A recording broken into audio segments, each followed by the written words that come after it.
Nokia, PepsiCo, etc. An avid blogger, she loves to blog about brands, digital and advertising. She's also in the process of penning her book titled Unbehave. If not an ad woman, she will have loved to be a life coach and when not working, mentoring, blogging and making history by giving lectures in Ivy League Institute. Welcome you, ma'am.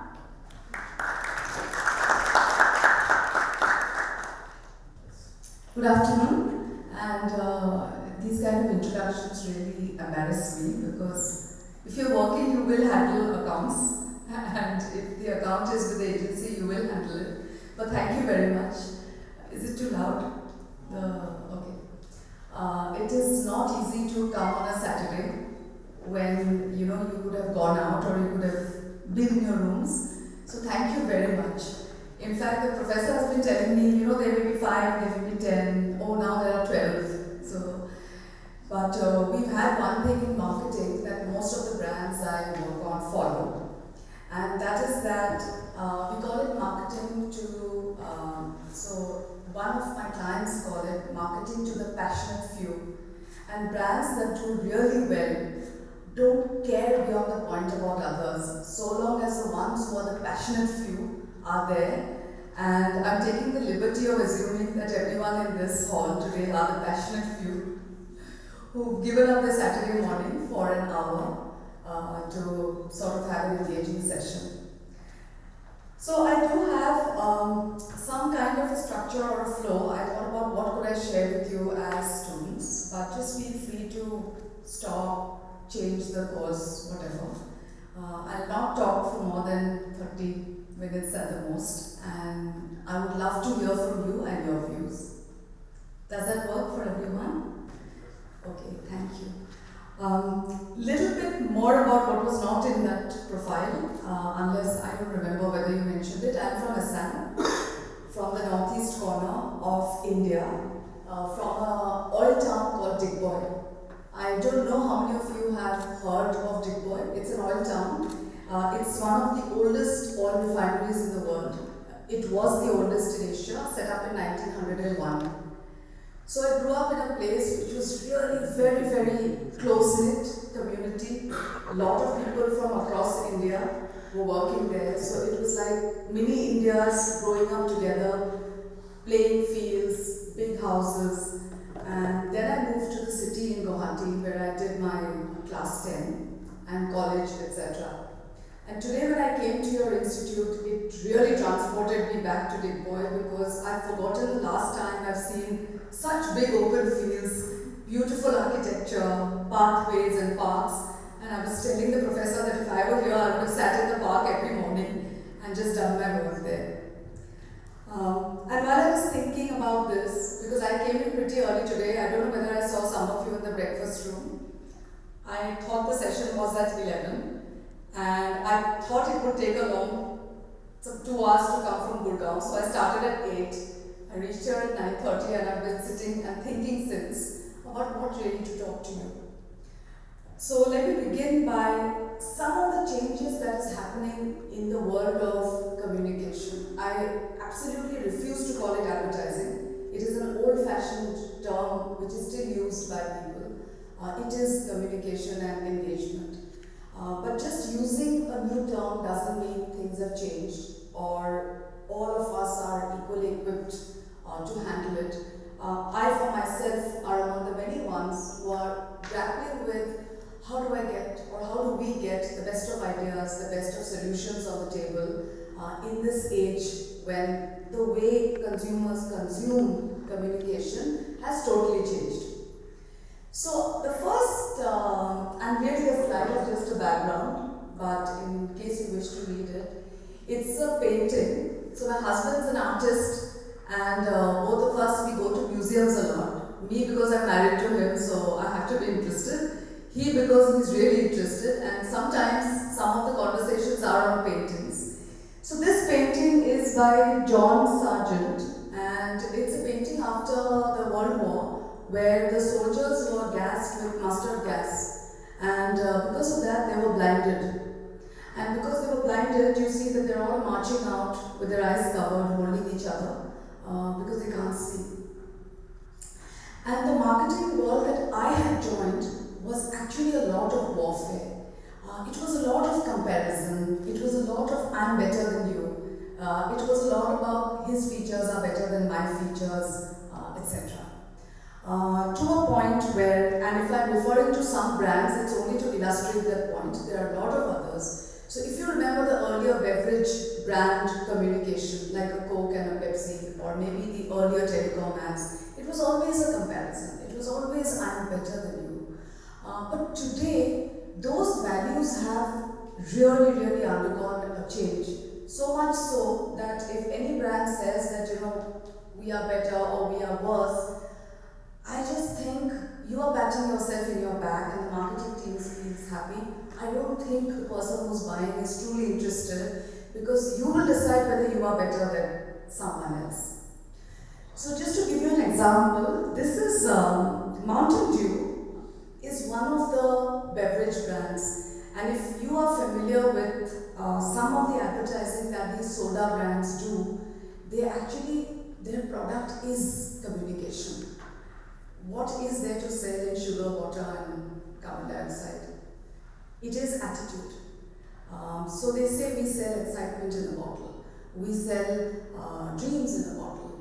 Case of Mountain Dew, it says, we sell this attitude of winning. The whole dar ke aage jeet hai, or take that risk and you get it. That's the attitude that they sell. Because of that, the world of celebrities is very big in the world of beverages, because celebrities are dream creators, right? We put up posters of celebrities. We feel that they help us achieve our dreams when we look at them. Even that world is now sitting very closely. So it's not a battle with the regular person and the celebrity. So the latest Mountain Dew campaign is called Kanchenjunga Calling with a hashtag. And if you have time and you can note it down, if you're interested, do look at it. It is actually following Arjun Vajpayee as he conquers is the wrong word, as he climbs Kanchenjunga on content. But because the market still expects celebrity, the announcement of this event has been done using Hrithik Roshan to say that he's playing the role of Arjun Vajpayee in the film, to say Kanchenjunga will be conquered. All the rest of it stars the real person who's going to go up there. And if you look at it, every day there are updates, there are live things. So it's like if you are interested, you are following his journey. So that's one small example I thought about where, because I started my career 21 years back, it would have been unheard of to use both together. But these are some of the experiments where you're moving into, and maybe if you're bold, you'll not even need anything else. You'll only track the journey with the star. Another example, and there are very many in this, is a PepsiCo example when they launched Quaker Oats, the oats dosa mix. And as we know, Quaker Oats, the attempt is to get into Indian cuisine, not just as oats, but as oats which is flour. So anything that you make with flour, which is a chapati, which is paneer paratha, your dosas, if you mix it with oats, you can still eat it. So you have more permission to get into the Indian dining table, especially in the morning, because it's a healthy food. So you want permission to be on the morning breakfast table. And the morning breakfast table is something which is held very closely by some cultures who are very food rich and food proud. And India is one of those cultures. We are all very proud of our food. While I didn't have breakfast today, I was very tempted, but I didn't know whether I had to pay for it or get it for free or whatever. So I was sitting in a corner and watching some of you all. And I loved the trays, and I saw the food, and I saw hot food, and I was so tempted. And then I saw the cafe, one of the coffee stalls and the PepsiCo stalls. And given a choice, I would have not opted for a burger or a sandwich, but I would have opted for those steel trays full of food. So what PepsiCo did is, when they launched oats, they actually did not do, or they did not begin with a traditional campaign. They actually had Indra Nooyi, who is the CEO of PepsiCo, to to come down to Chennai, and she had breakfast with Vikas Khanna, who is working out the recipes for oats, for Quaker, together.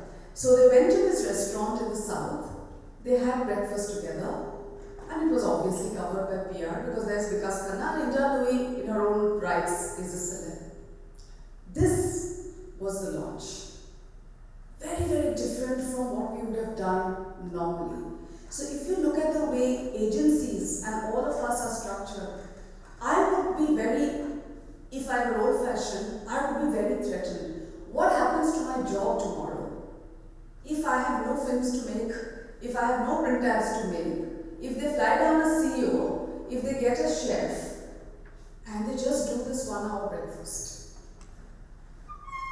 But that's where it shows you that actually the world today is about ideas. And ideas can come from anybody. And the agency today is not expected to come up with a creative film or a print or a TV, whatever else, but they're supposed to come up with ideas. And the agency model is, or if it is not, has to be reshaped into rewarding and finding values for ideas. Otherwise, what happens? I'll get very threatened if I say, okay, the PR agency came up with that idea. Are you sure that the idea is good? You know what? We think you should actually do this. But I'm thinking about my own business model and I'm not thinking about what's right for the brand. So this is again another case of when I say end of wars, it is collaboration. Where, and I was not on Quaker Roads, but I know the partner agency who was on them, they were equally part of making this happen. From the idea to ensuring that it was there on social media, to ensuring that it was part of every communication chain, they were equally participating. So a great example again of how things are moving and how when you collaborate, you can really come up with very, very good ideas. This is fresh off the oven, and this is a business I work on now, Ford in India. So Ford in China has collaborated with Alibaba to make the world's first car vending machine. So what you do is the cars are parked there and you press a button, you press whatever you want, color, power,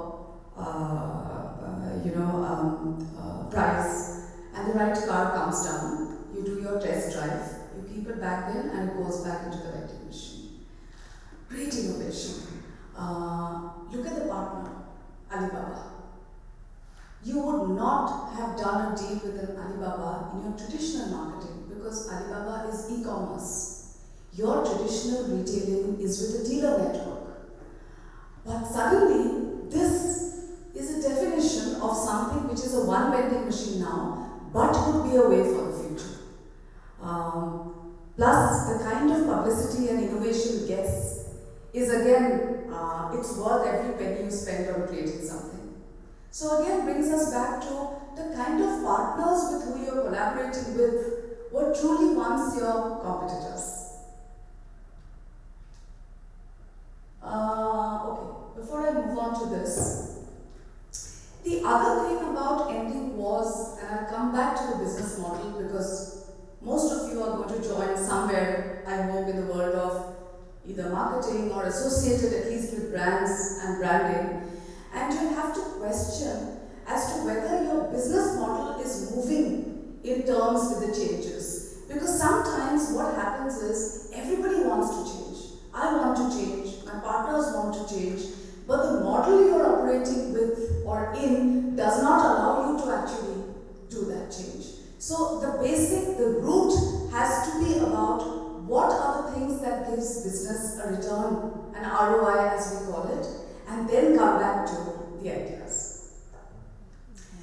So that was really the first of the 3 or 4 points I have. The second one, no surprise, another painting. This one is by Picasso, and don't think I'm really into paintings. I mean, I just did reading up for the 3 paintings I put up here because it's not, so I like art, but I'm not deep into paintings. But this one is very relevant. So this is, everybody knows who Picasso is, right? So he's known for his innovative, very, very maverick thinking. And this was painted, it's called Guernica. And after I sort of for this session when I was looking at, and I'd done similar presentation earlier, that's when I'd shown this. It's very interesting because it's after the Spanish Wars.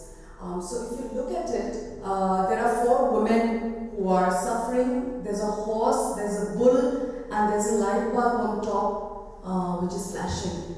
And without getting into details, Guernica is thought to be Picasso's most inventive painting because he broke his own formats with this painting. And if you're interested, again, thanks to the world of Google, you can read further. But what it means is, today it is not enough for brands to come up with creativity. It has to be very inventive solutions. And I'll give you some examples of what we mean by inventive. And maybe we can throw it open for what you feel are some inventive solutions. Because I work on Ford, I like showing Ford examples. Doesn't mean that there aren't other examples which are more powerful or better. But this was something that everyone knows, the Ford Mustang. Do you like the Mustang? Okay, great. I love it too. So Mustang, in India, Mustang falls somewhere, it goes towards the luxury segment because of the pricing. But Mustang is not luxury. Mustang is sports. In fact, globally across the world, it's a sporty car for young people with a mindset of sports, right? So what Mustang did is it tied up with Tinder. And it did a matchmaking. And again, I will not go into details because it's always better if after a session you look into some of the examples yourself. But in Tinder, they paired up people with common interests, and finally they got couples to get into a Mustang and do a test drive. The couples didn't know that the other one could drive a Mustang, so it was like a regular date till they started doing your drifts and wheelies, and the other one was like touching in fear, and then they realized that it was a Mustang test drive. It was supposed to be a blind date on Tinder, so please do look it up. A sports brand would have never looked at Tinder for doing a collaboration. It wouldn't even have been in the DNA earlier. Mustang is not really into couples, or it's not really into that. But why is it doing that? Because if you look at cultural codes today, it is a lot about partnerships. It is a lot about shared interests. And as one of the purchases or one of the experiences, more than purchases, how do we get in this into the brand's overall lingo? So, which is why they did this activation. The second example is one of a campaign. It's not a innovation, but it's interesting. So it's a little hazy because of the light. But can you see the picture? Can you see who's in the picture? Who is there in the picture? Sorry? Katrina Kaif, okay. And then there's another person. Professionally, can you make out what he's doing? Photo shoot? Correct. Can everybody see it? So it's a photo shoot. It's a photo shoot with Karina, and it's an advertisement for a Lux soap, which is on fragrance. But what's special about this, and this is one grab of not just a film, actually a program that they did, but this was from a film. So the entire film, when you see it, this is Lux fragrance, when they launched a new fragrance, is a photographer who's shooting Katrina. And at the end, when he asks Katrina to look at the pictures, and Katrina picks up one, you realize that he's a blind photographer. He's a real photographer in Bombay. Please do check out again if you're interested. He's blind from birth. And he has learned the art of photography. And he has been sponsored by the brand to do this in real life. So this is not a film, it is a real life experiment, not just an experiment, it's a real life opportunity. From then on, the photographer has gone on, he has had exhibitions, he's taken on assignments. He had assignments even before. How does it connect with the brand? Because when you are a fragrance soap, what is the sense that fragrance appeals to most? Is it the eyes? No, right? It's not the eyes. If you have good fragrance, you actually don't need eyes to see the proximity or to feel the proximity of a person. You need your other senses, you need your nose. So a blind photographer actually elevated the product delivery because it was not about beautiful skin, it was not about beautiful hair, it was about after using the Lux fragrance soap and whatever it was called, you will feel fragrant and people around you will feel that fragrance. So great fit with the brand, but you have gone further than just making a film. You've actually looked at who are the people today who we can associate with and come up with a solution which is inventive. Yeah. The third one, everybody knows what this is? What is this? Music player, online music player that Saregama was launching. Correct. And it has some 5,000 songs, I think, and it's meant for it's meant for everyone. But the SKU is for senior citizens because it's got a lot of old songs. So in fact, when my husband went to Guwahati 2 weeks back, he carried this for his father. And apparently there were tears in the father's eyes when he played it because it took you back down to the days when you were young and you know those kind of songs. Do you know who came up with this idea? It was a collaboration with, of course, the brand, the marketing team, and the agency partners. Is an agency partner even supposed to be thinking product innovation? No, right? We are supposed to be creating communication. This is an inventive solution. And in the last Brand Equity Awards, which were held last week, this was one of the 7 awards which were given out. There were only 7 awards on what is innovation when we speak of innovation. It's not just an ad in a paper with something sticking out, or it's not just a cutout in a hoarding. It's actually coming up with something which is of use and relevance to people's lives. This is a great example. Everybody knows what Airbnb is, right? Have you used Airbnb? You've used Airbnb. So when do you use Airbnb? When you want to book a place to stay. What Sweden did was they put their entire country on Airbnb. Because they said every part of Sweden is hospitable, it's safe, it has a place for you. If you're looking for somewhere to travel, don't look at a particular hotel, look at this beautiful country. Innovation, smart thinking, latching on to Airbnb, which is quite popular as a new model, very, very smartly. So instead of doing a regular tourism campaign, you just do this. You put yourself onto Airbnb, and the conversations that happen and the buzz which is created does the rest. So all of these therefore show that everyone connected with the world of marketing are being forced to think solutions. So for example, sometimes there are certain parts of the consumers who only have mobile phones in India. They don't even have smartphones. What do you do with that? So in fact, Unilever's one example is, they came up with a mobile radio called Kaan Kajura. You would have read about it, it's quite popular as an example. That's about a missed call.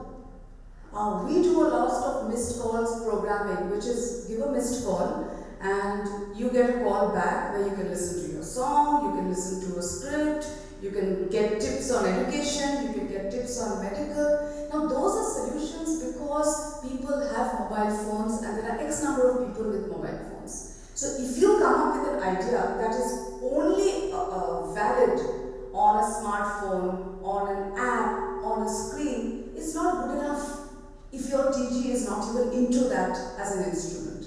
That is why it is very important to think platforms. It's very important to think solutions. Much as we are seduced by the world of creativity in the way we view it, it is not good enough. However, having come up with a solution, how do you present it creatively? Absolutely. Because all of us are attracted by that magic of creativity, right? Okay, so this was the second. Any other examples you can think of which is, which caught your eye? Just as a new kind of a take or a business model.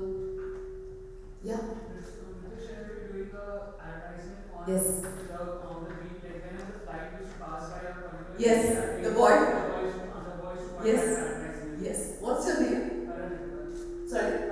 Karan. That's a very good example, Karan. I'll just come. So, to all of you, do you remember this ad? So, as the boy looks up, the flight moves and it looks up, right? Great example. So, you could have hoarding after hoarding after hoarding, or you could have one like this that everyone talks about. So, now look at the call. Is it number of locations in X markets, or is it that I focus on impact and then I hope that the impact will do the job? Because you can measure impact only after you have invested. Yeah, when you do a regular media plan, you already have your results because you say 22 towns, 5 spots, this is the cost, this is the result, this is it. Good, safe, predictable. Or you say, okay, I'll take that bet. It could have gone the other way. It could have been, okay, so what? But we are sitting here in this room talking about it. This was incidentally done 2 years ago. That's the power of nothing. Why is it not done? Because everyone is not bold. Everyone does not get the permission to do it by the organization, even if you're bold. Because the organization feels, is it the right time for us to take such calls when we cannot take that risk? But then this age-old thing of if you don't take a risk, you don't get a return, but a risk by definition is a risk. So anyway, we are all in this. Sorry, you had something? Ma'am, when Coca-Cola came up with it's not in India, Yeah. outside, whenever there is even an advertisement playing, you get a feeling of Yes. Drinking. Yeah, that's very recent, in fact. It was last summer, because these beverage brands always come up with summer campaigns, so this was their last. So there are a lot of apps which now do this, which is you're watching something and to get an experience. And usually it's a interconnect between what you're watching and your phone most of the time, because that's how you can code it, right? So you have a lot of coding done where if your phone is on and if your app that the code has been embedded in is on, then the next time you switch on YouTube or any of that, you will be definitely fed, whatever the brand wants to feed you. So these are again smart innovations, but I thank you. I like that example a lot because it's very visual. See, there's a lot of hack is a new term, so I will use hacks very often. But there are some hacks which always work. A powerful visual, no matter what, always works. Something which is where it's dynamic, where it is unexpected, always works. We don't expect your body to move. Because there is movement, it's unexpected. So you talk about it. Something which is very, very, what is it called? Powerful in the sense of an audio signal, which is, I'm not in the room, but there's something about that song, or that jingle, or a ringtone, which catches my thing. So whenever I open my laptop and I hear that, and it gets me something. So these are all sonic branding, visual branding cues, which are very, very powerful. And when we talk about being inventive, you can be inventive even in this. Inventive doesn't have to be always a caravan radio or coming up with, something, because product innovation is very, very expensive. You cannot keep inventing. To be inventive, you don't need an inventive product. It could be an inventive experience. It could be an inventive solution. That's what we need to think about. Okay, shall I move on? This one, and I put up only one example because this is more about talking. There is this huge desire in everybody now for trust and authenticity. And you see that in the environment. So today, as citizens of the world, forget India, we seek transparency, we seek honesty. We have a voice, thanks to social media, on voicing our opinion against a lot of things. So there is a lot of distrust anyway in the air over data, over politics, over issues which are not issues but are being made issues. So it is the same consumer, it is the same mindset that we are talking to. The mindsets don't switch. You know what? When I was talking about politics, I was very irritated. But now let me switch my mindset because now I'm online shopping. It is the same consumer, it is the same views. So what happens is, any brand which is not seen as authentic does not stand a strong chance in today's world.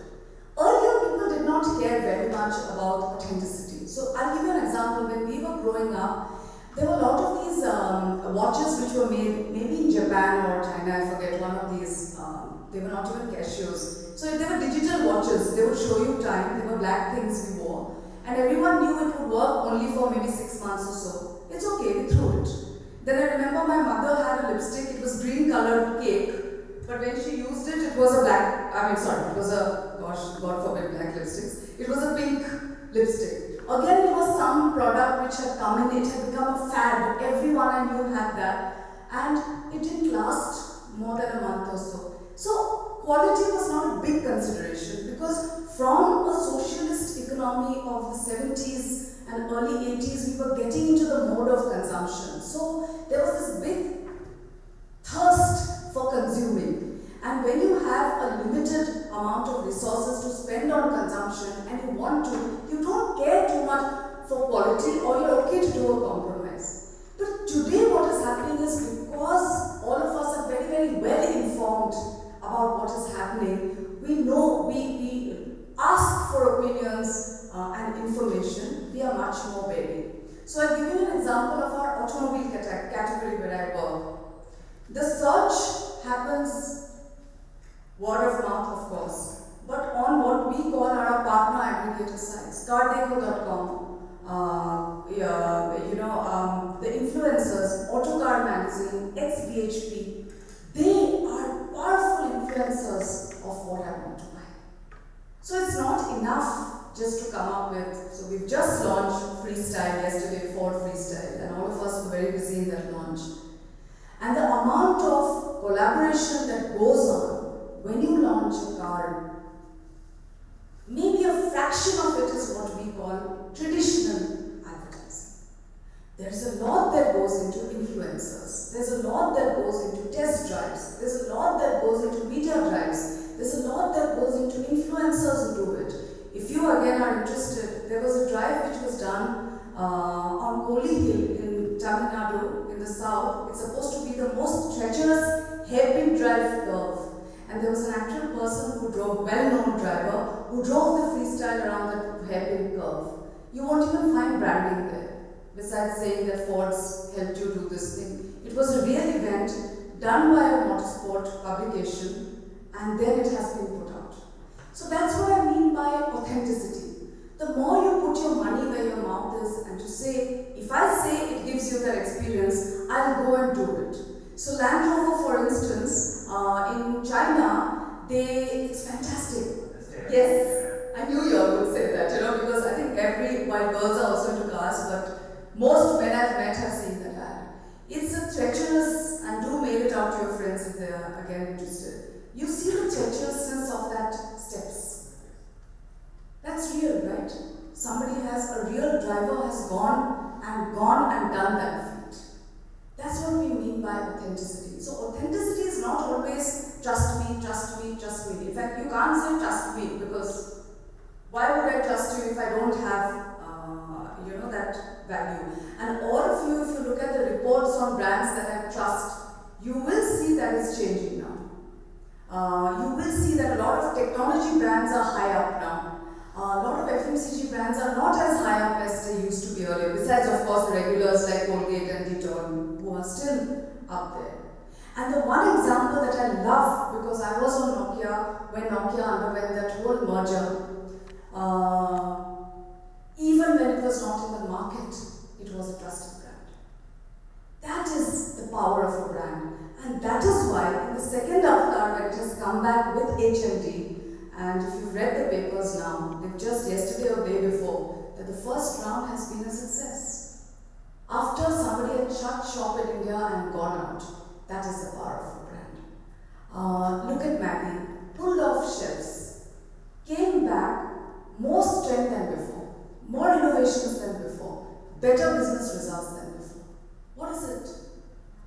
When you trust a brand, you're willing mistakes. It's about people I trust. If I trust the professor, I'll overlook something. If you trust me, you'll overlook something. You'll say, okay, something would have happened, but we all make mistakes. If you don't trust a brand, you will not do that. So there's something much more than just, I'm good, trust me, I'm good quality. It's about this regular understanding and connect that you make that builds your trust. So the one picture, okay, this one was not a painting, but it just says that when you're fighting a war in the old days, you had to be authentic. There was no guerrilla warfare like today. There's no coming down in helicopters and shooting somebody at night when you're sleeping. It is out there and your skill. So it is the ultimate authenticity. So this was the example. This is very, very interesting. So this is an initiative done for the launch of Tata. It is one of their steel brands, and that variant is used to build doors. But instead of launching it as another brand for doors, the entire thing is a heritage walk across India with two travel bloggers who are doing this entire showcasing of heritage doors in India. So doors in Rajasthan, doors in the south, doors in the east, doors in the north. Because if you look at our architecture, every state has got this huge cultural heritage of the way doors have been made. So again, do you see that it has a bit of history, it has culture, it has heritage, it has travel bloggers. A lot has gone into Tata launching a variant that is for doors. That's again another example of trying to be authentic, because Tatas are about son of the soil, very much India, very rooted, so it fits their kind of thinking. Okay, culture, very, very big word. Very important. So if a brand is always on the top of culture, it has a strong chance of winning. And culture is not just traditional culture. Culture is screen culture today. Culture is the way you communicate today. Culture is the way you engage today as young students. So it's always important to be on top of culture. So this one, year before last, Samsung came out with this one global campaign, which was actually a mashup of national anthems of an X number of countries. And I forget the number of countries, but that's what they did. So that's really saying, because we are present in so many countries, what is one of the cultural codes which are very, very strong? Your national anthem, right? And last night, for those of you who are Arnab Goswami lovers or haters, there was a big tirade against some Vande Mataram song being playing and national whatever. Not to get into politics, but just to say, it is a strong code, anything which is national, and that's what they did. Again, just take it as examples. They're not really the best examples because they were far stronger, but just to navigate your minds towards where some of this can lead. So this was one example. The other was Nike in India, and this is 4 years back. So this is about cricket and backyard.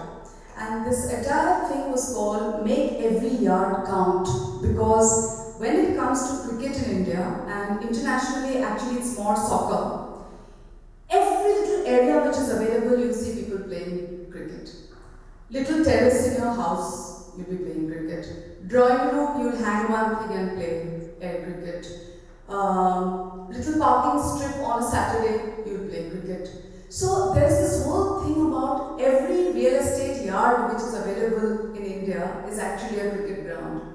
And what they did is they asked people to send in footage of where you play cricket, and they got some 2,500 to 3,000 entries, and the campaign was actually stitching those together. So it was user generated, as we know it, UGC. But more importantly, when the creative came in, was this larger idea of make every yard in your country count when it comes to cricket. So very cultural and therefore very powerful. Okay, so much more. Fashion is getting into underground. So, underground music, they're very big, hip hop, etc. And fashion has always been on the ramps. But getting into the culture means you just give the t-shirts that you've designed to the underground rebels and ask them to wear it. So they do biking, break dancing, hip hop, and they carry that and they wear your t-shirt in a team. They go out to the streets. That's your campaign. Nothing else. That's again getting into culture.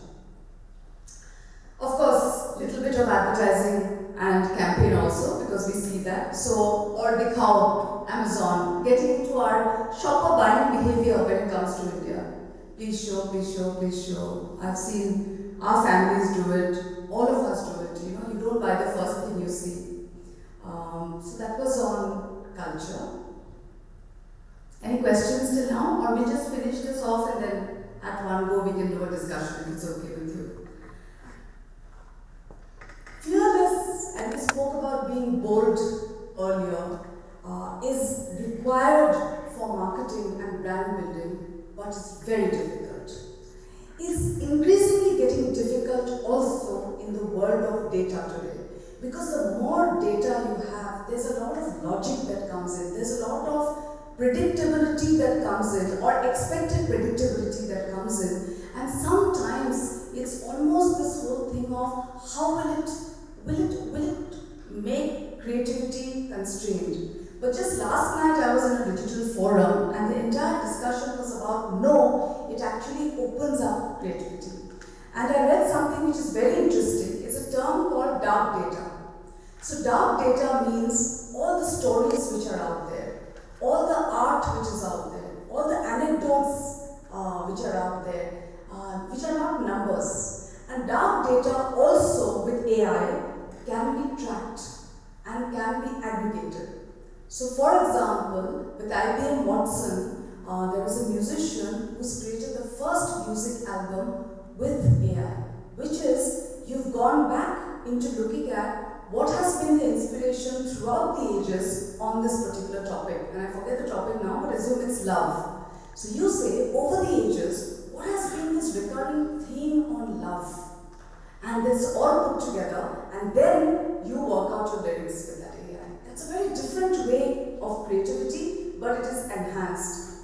So data, and especially AI today, can be used to enhance. You know, we used to say that all the ideas are out there in the universe, you just need to know where to pick them from. And AI actually makes it possible now with this kind of data. So it is easier to be fearless, but at the same time, like I said, because there's so much of pressure, measurement, predictability, also businesses are moving very much quarter to quarter. While long term is desirable, the results are quarterly, and so you have very little time to be forgiven for mistakes. So it's always a dichotomy about how fearless should I be as a marketer. And one of the best examples I feel in the Indian market has been Tata Tea, where being a tea brand, and this is maybe the 5th campaign they've done now, which is Alam Bachao. They started with Jagore, but every year they have done something which is taking that. Whether it was voting, whether it was a Kala Tika, whether it was getting women to do something, and here where it says raise your voice against evil. Even if you look at the portrayal of the girl, if you just, everything's different. And it's coming from the house of Tatas. I think Tata Tea and Jagore is an example of just going beyond that, let's do regular stuff, to being fearless. And the last one is really about, it's connected to fearless, but the sense of purpose today that is driving the world. And purpose and larger social conversations, a lot of people will be talking to you about it, you'll be reading about it as well, seems to be getting attraction because of what we spoke earlier, that all of us are so aware of change and a lot of us want to participate in the change which is happening in the world today. So this is an example. Can you read the copy? You only talk about competition and marks. Who do you think she's saying this? Mother? What makes you say that? Because normally parents are the ones who actually compare you and your classmates with the marks that you're scoring. Yes. Yeah. Do you face that? Have you faced that? I've faced that a lot. Yeah. So I had a friend who refused to come to my house when we were in school because I was this very boring young girl who was getting good marks and really boring. Like, I'm interesting now, but I was boring when I was only into studies and getting marks. So this friend refused to come to my house because she told her mom, whenever we go to Babita's house, you'll start comparing me again. So I ended up having very little friends because the comparison that parents do is a reality and it makes us who we are, but it happens. Which brand do you think this ad is from? Sorry? Bonvita? Something close. Not this ad, but you're right. Bonvita has something close. Okay. Laptop companies are into this. Bonvita is into this. So this ad is not laptop and Bonvita. Both are correct in terms of, in fact, Bonvita does a lot of, and it's a great fit. It's a great expected fit because Bonvita gives you the strength and therefore you can do that. Laptop is about progression. This has been done by Mirinda, the least expected brand. And I'll tell you how they found the fit. Mirinda, since last year, has started off this initiative called Release the Pressure. The brand stands for Pagalpanti. For those of you who know Mirinda, Mirinda is always Mirinda Pio Pagal Ho Jao. So it's Pagalpanti and fun, wild fun.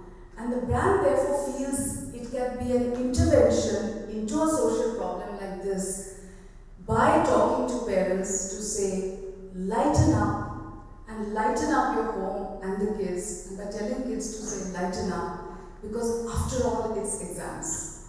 So it fits in with the brand's promise, because when you're, what is Mirinda? It's always a fun joke, it's always a dance in the rain, it's always pulling somebody's hair, doing something, and we need that when we are studying. We need that break. Subtly, how is it driving consumption? We also need to drink when we are thirsty and bored and tired. And if you have this as top of mind, chances are you will consider it. But the message is far greater.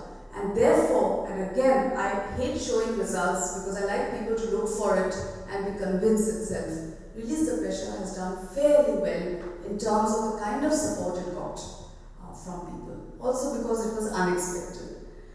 So, truly that brings me to the end of the session that I had to share with you. But I had to end with a painting because we started with paintings. So, Greece threw up a lot of orators, if you remember. So there was Cicero, there was Demosthenes, there were a lot of others, and Greece is known for people who speak, right? Till today we read about them. So there's this quote which says that when Cicero spoke, people applauded and said, what a great speaker. But when Demosthenes spoke, people said, let's march. And that's the difference between a brand's action that we want. We don't want people to say, wow, what a great solution. We want people to say, I want to be a part of it. If you can get people to say, I want to be a part of it and continue, then you've hit the nail on the head and then you've been a success. I don't use this example only for brands. I use it in my personal life as well to say, if I can get people to rally around me, whether it's at home, whether it's with friends, whether it's some of the sessions that I take, and even if two people say, let's march with me, I feel that there's been some action. So thank you very much. This is what I had for today. And yeah, I'm happy to answer any questions. Professor, is there anything else you would like me to cover? Regarding the organization structure you were talking about, Yes. how it is changing, like you showed in terms of advertising, if you can say in terms of business as well. Yes. Yeah. So, structures today, I think the only word I can use which is very, very close to what is happening today is fluid, because it's still changing. I can only talk to you with knowledge from the marketing industry, because I will not have so much knowledge of finance or technology. So let me talk about marketing. So there is this new investment which is coming, which is MarTech, right? Which is marketing technology. The word that is used commonly is digital. What is digital? Is it one person? Is it a team? Is it an investment? Is it everyone in the marketing team? Because if digital is a way of life, what is it? But more importantly, it is the investment in tech. And if you read the Gartner report, it's a very good report. The Gartner report is a annual CMO spends report. And the 2017 December report says that 67% global CMOs have the intent of spending a substantial amount of their marketing budget on marketing tech. And the spends as of December 2017 stands at 22% of the marketing budget, which is down from 27% in 2016. It is down not because of the faith going down, but last year had a lot of privacy issues, data issues, fraud issues when it came to measurement, and also lack of proper matrices and measurement, which is why there's been a little bit of that dip, but it is still, it's almost a quarter of the marketing budget. So what happens to the organization structure because of the budget? The structure therefore is also changing in terms of the talent mix and departmentalization, or maybe breaking of departments because of tech. In terms of agencies or marketing partners, therefore, there has been, so we are not sure which is a model which is a better model, because there are 2 or 3 models which are doing the round. One is you have the traditional OpCos, the operating companies as we call, which is traditional agencies. I partner you in your thinking and your creativity. But then for your media, you have a media specialist. For events, you have a specialist. For comms, you have a specialist. PR, you have a specialist. The second model is the model which I am in. So Global Team Blue or GTB, we handle Ford globally across the world. We don't work on any other brand across the world. All the people who are in my team in Delhi and in Chennai work only on Ford. This model is about marketing partnership. It's not just because we don't work on anything else. It is about every point of marketing that you intervene, we have either expertise or ability to collaborate to get you that expertise. So for example, collaboration with Google for analytics, for their DCM, which is their double-click management, they are part of our KRAs. They are not something we do because Google has come and said, you know what, can you do business with us? It is something that is brought to the table because it is part of the KRA of collaboration. The third model is actually something which is conversation now, but we don't know what it will shape into, which is increasingly the role of consultancies like Accenture, Cognizant, or e-commerce, Amazon, who are moving back from the purchasing chain. So for example, Amazon today offers design services. They are already into Amazon Prime, which is entertainment. They will soon get into banking and payment. So they are all solutions in one. One app that gives you entertainment, that tells you what to buy, that will show you how to buy, that also delivers. The latest one in Amazon, which was out day before yesterday, the car boot, did you read that? So they've tied up with 3 or 4 car companies globally. Volvo. Correct. Sorry, who said that? Thank you. The car just opens up, the boot opens up because of the tie-up, and of course if you give consent.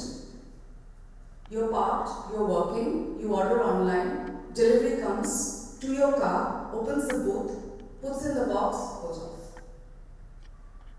If that is what is happening there, this model cannot continue like this. Where does this model therefore fit into that scheme of things? Because I've seen entertainment, I've seen something I like, I've seen my list, I've got a reminder from my smart either voice or reminder service that tells me what I need to shop. I've bought it, it's been delivered, it's sitting in my car, I go back. That is why models have become very fluid. I personally find it to be very challenging and exciting because I feel it's only challenging times that open up opportunities. The same thing happened when from radio the world moved to television. And there's a song also, right, when radio became the TV star or whatever. So that was a time when the industry had gone through a flux because people were used to long print ads and radio, which is audio. And suddenly there was this new animal which was all about visual, which is all about what Unilever or soaps invented as soap opera at that point in time. So that's what is a change today. Beyond the point, Professor, there is no fixed model, but this is where it seems to be going now. And pretty much what we were talking about in your room, and I had said this earlier, my personal line, which I've always said, is that the agency of the future, which is actually tomorrow, is a team that has come together for a purpose. The purpose could be a project, the purpose could be a long-term assignment, purpose could be a movement. The team comes together. You could be together as a model, you could be together only for that assignment. I think that's the way it is moving, but we'll have to wait for time to see where it's going. I think Anything else? Yeah, we'll open the floor for Sure, if there's something, and otherwise if you want to leave on a Saturday, I'm equally happy.